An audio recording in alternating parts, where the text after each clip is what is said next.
Putin और Trump की Alaska में मुलाकात से भले ही रूस और यूक्रेन युद्ध को रोकने को लेकर कोई सहमति न बनी हो, लेकिन इतना साफ है कि ट्रंप अब किसी भी रूसी सहयोगी पर टैरिफ नहीं लगाने वाले हैं। अब इसके बाद चीन को अच्छी खबर मिली है, लेकिन भारत के लिए तलवार अब भी लटकी है। सवाल ये कि क्या भारत को भी ट्रंप राहत देंगे? दरअसल अमेरिका के राष्ट्रपति डोनाल्ड ट्रंप और रूसी राष्ट्रपति व्लादिमीर पुतिन के बीच युद्ध रोकने को लेकर सहमति तो बनी, लेकिन इसे लेकर कोई पुख्ता सीज फायर नहीं हुआ। दोनों देश किसी समझौते पर नहीं पहुंचे। इसके बाद ट्रंप ने इंटरव्यू दिए और इंटरव्यू के दौरान कई ऐसी बातें कही जिसका लेना देना सीधा भारत से है।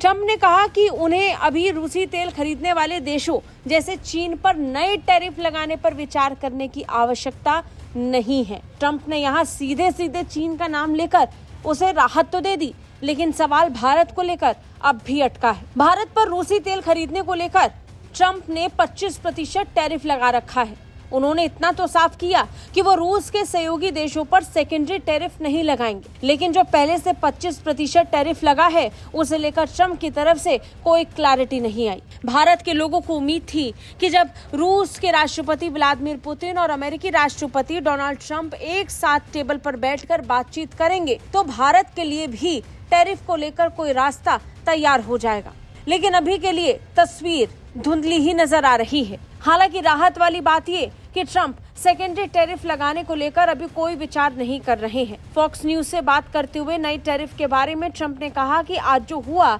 उसके कारण मुझे लगता है कि इसके बारे में ज्यादा सोचने की जरूरत नहीं है। अब मुझे शायद 2 या 3 हफ्ते या उसके बाद इसके बारे में सोचना पड़ेगा, लेकिन अभी हमें इसके बारे में सोचने की जरूरत नहीं है। रॉयटर्स की रिपोर्ट के मुताबिक डोनाल्ड ट्रंप ने ये बातें रूसी तेल खरीदारों के संदर्भ में कही थी। हालांकि डोनाल्ड ट्रंप ने भारत का नाम लेकर ये जरूर कहा कि भारत पर टैरिफ लगाकर उन्होंने रूस के खरीदारों को रोका है और रूस को मिल रहे फायदे को बड़ी चोट पहुंचाई है। डोनाल्ड ट्रंप ने दावा किया कि भारत पर भारी आयात शुल्क लगाने के उनके फैसले ने रूस को बैठक की इच्छा रखने के लिए प्रेरित किया। ट्रंप ने कहा कि जब मैंने भारत से कहा कि हम आपसे शुल्क लेंगे क्योंकि आप रूस के साथ व्यापार कर रहे हैं और तेल खरीद रहे हैं, तो इससे रूस पर दबाव पड़ा और तब रूस ने फोन करके मिलने की इच्छा जताई। ट्रंप इस बात को खुले तौर पर स्वीकार रहे हैं कि आज अगर पुतिन ट्रंप के साथ मुलाकात के लिए राजी हुए तो उसका सबसे बड़ा कारण सिर्फ और सिर्फ भारत था, क्योंकि ट्रंप ने भारत के साथ दबाव वाली नीति अपनाई तो इसका असर सीधा रूस पर पड़ा और रूस के राष्ट्रपति पुतिन ने ट्रंप के साथ मिलने की इच्छा जाहिर कर दी। ब्यूरो रिपोर्ट, भारत तक।